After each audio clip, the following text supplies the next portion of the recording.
ఉంటే ఎంతకైనా తెగించచ్చా?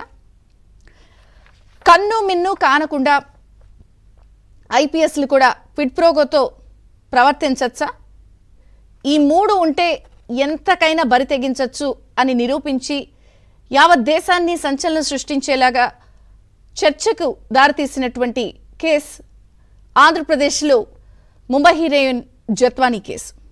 నిజంగా అధికారం ఉంటే ఎలా తెగించవచ్చు, డబ్బుతో ఎలా మానిపులేట్ చేయొచ్చు, కనీసం చదువుకున్నటువంటి చదువు ఐపీఎస్లు అన్న దానికి కూడా విలువ లేకుండా క్విడ్ ప్రోకో పద్ధతిలో ఎలా బరి తెగించి కన్ను మిన్ను కానరాకుండా ప్రవర్తించవచ్చు అని ఈ మూడు అంటే అటు పారిశ్రామికవేత్తలు కానీ ప్రభుత్వంలో పెద్దలు కానీ వాళ్ళు చెప్పినట్టు చేసినటువంటి సుపారీ గ్యాంగ్ లాగా వ్యవహరించినటువంటి అధికారులు, ఈ కేసులో ఉన్నటువంటి ఐపీఎస్లు ఈ ముగ్గురు నిరూపించి చూపించారు ముంబై హీరోయిన్ జత్వానీ కేసులో.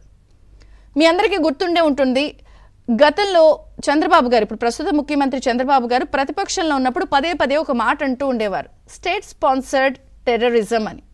అప్పట్లో దాని ఇంటెన్సిటీ చాలామందికి అర్థం కాలేదు, కానీ అసలు స్టేట్ స్పాన్సర్డ్ టెర్రరిజం అనేదాన్ని నిరూపించేసింది ఈ కేసు. అంటే ఎలా చేయొచ్చు, ఎలా చేయించవచ్చు, ఎలా దీన్ని స్పాన్సర్ చేసి బలిపశువుల్ని చేయొచ్చు అని కళ్లకు కట్టినట్టు స్టేట్ స్పాన్సర్డ్ టెర్రరిజం అంటే ఇది అని చెప్పి చూపించిన కేసు ఇది. విచారణ జరిగే కొద్దీ దానిలో ఉన్న వ్యవహారం ఒక్కొక్కటి కూడా బయటకు వస్తున్న అంశాలు, లోతైన అంశాలన్నీ కూడా విస్తుపోయే నిజాలు, వస్తున్న అంశాలు చూస్తుంటే ఎవరికైనా సరే అయ్య బాబోయ్ ఇలా ఉందా అనే వ్యవహారాలు బయటకు వస్తున్నాయి. తాజాగా ఈ కేసులో ఎంత స్థాయికి వెళ్ళిపోయారంటే, మనం అన్నట్టు ఈ స్టేట్ స్పాన్సర్డ్ టెర్రరిజం అనే పరిస్థితి ఎందుకు ఇంత తీవ్రత అంటున్నామంటే, జత్వానీతో పాటు ఆమె తల్లిదండ్రులు వృద్ధులు, సో ఆశా జత్వానీ, ఆమె తండ్రి, వీళ్ళందరినీ కూడా 40 రోజుల పాటు నరకం చూపించారు. శారీరకంగా, మానసికంగా చిత్రహింసలు చేశారు. కిడ్నాప్, ఎక్కడో బొంబాయిలో తీసుకొచ్చి అక్కడి నుంచి తీసుకొచ్చి ఇక్కడ విటీపీఎస్ గెస్ట్ హౌస్లో పెట్టి అసలు రూల్స్కి విరుద్ధంగా చేయకూడని పనులన్నీ చేశారు.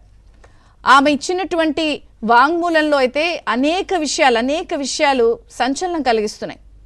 అసలు 5 లక్షల రూపాయల చీటింగ్ కేసు అని చెప్పి ఏకంగా 3 లక్షల రూపాయలు ఫ్లైట్ టికెట్లు, కార్లు, లగ్జరీ కార్లు, హోటళ్ళు అన్నీ బుక్ చేసేసుకుని నమోదైన చీటింగ్ కేసు 5 లక్షలు. కానీ వీళ్ళు అసలు ఫ్లైట్ టికెట్లు, ఆ లగ్జరీ కార్లు, అక్కడ లగ్జరీ హోటళ్ళు అన్నీ కూడా దాదాపుగా 3 లక్షలు ఖర్చు పెట్టేసుకుని ఆమెని, ఆమె తల్లిదండ్రులను తీసుకొచ్చి జరిపినటువంటి వ్యవహారం ఇది. ఇవన్నీ కూడా విచారణలో బయటకు వస్తున్న కొద్దీ చూస్తుంటే అందరూ ఆశ్చర్యపోతున్నారు, ఏంటి 5 లక్షల చీటింగ్ కేసు అని ఇంత ఖర్చు పెట్టి తీసుకొస్తారా? అండ్ ఇక్కడ ట్విస్ట్ ఏంటంటే, కేసుకు ఈరోజు రిజిస్టర్ అయిందని అనుకోండి, ముందు రోజే వీళ్ళు టికెట్లు బుక్ చేసుకున్నారు. సామాన్యంగా కేసు బుక్ అయితే పోనీ అది డిపార్ట్మెంట్కి వెళ్ళాలి, డబ్బులు అలాట్ అవ్వాలి, ఫైనాన్స్ డిపార్ట్మెంట్ క్లియర్ చేయాలి, వాళ్ళు ఇవిగో మీకు డబ్బులు తీసుకుని టికెట్లు వెళ్ళి కొనుక్కుని రండి, అక్కడికి వెళ్ళి వాళ్ళని పట్టుకుని రండి అని అంటారు. ప్రొసీజర్స్ అలా ఉంటాయి. కానీ ఈరోజు కేసు బుక్ అయితే ముందు రోజే వీళ్ళు టికెట్లు బుక్ చేసుకోవడం అనేది ఎంత పకడ్బందీగా ఎట్లా చెయ్యాలి, ఎట్లా హింసించాలి, ఎట్లా నరకం చూపించాలి అన్న విషయాలన్నీ కూడా స్పష్టంగా ఈ కేసు చూపించింది.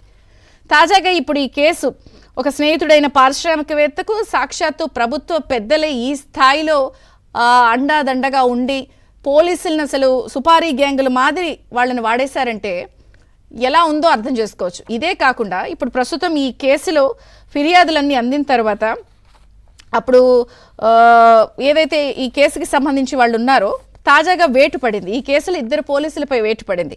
అప్పుడు ఈ కేసుని దర్యాప్తు చేసినటువంటి విజయవాడ పశ్చిమ జోన్ ఏసీపీతో పాటు సిఐని కూడా ఈ కేసులో సస్పెండ్ చేశారు. ఇక నెక్స్ట్ జత్వానీ ఇచ్చిన వాంగ్మూలం ప్రకారం అప్పటి intelligence chief PSR Anjaneyulu, Vijayawada కమిషనర్గా ఉన్నటువంటి కాంతిరాణి టాటా, విశాల్ గున్ని, ఇక వీళ్ళ వంతే నెక్స్ట్ ఉన్నట్టుగా స్పష్టంగా కనిపిస్తోంది. ఇందులో చాలామంది అప్రూవల్గా మారే పరిస్థితి కనిపిస్తోంది. సో పూర్తి స్థాయిలో తమ పై అధికారులు చేసినటువంటి వ్యవహారానికి మేం బలవ్వాలా అని కొంతమంది కింద స్థాయి అధికారులు ఇప్పటికే జరిగిన వాస్తవాలని, నిజాలని విచారణలో చెప్పేస్తున్నారు. మొత్తంగా చూస్తే ఈ కేసు ఎంత క్రిటికల్గా కళ్ళ ముందు ఉంచింది అన్నది కనిపిస్తోంది. సో ఇప్పటికే సస్పెన్షన్లు వేటు మొదలైంది. మరి సస్పెన్షన్లతో సరిపోతుందా, లేకపోతే వాళ్ళు ఫ్యూచర్లో ఇంకా ఎవరూ కూడా ఇటువంటి పాల్పడకుండా ఉండేందుకు ప్రభుత్వం పెద్దలు ఏదన్నా ప్రత్యేకంగా చర్యలు తీసుకుంటారా? ఇక నెక్స్ట్ పిఎస్ఆర్ ఆంజనేయులు, కాంతిరాణి టాటా, విశాల్ గున్ని వీళ్ళ వంతేనా?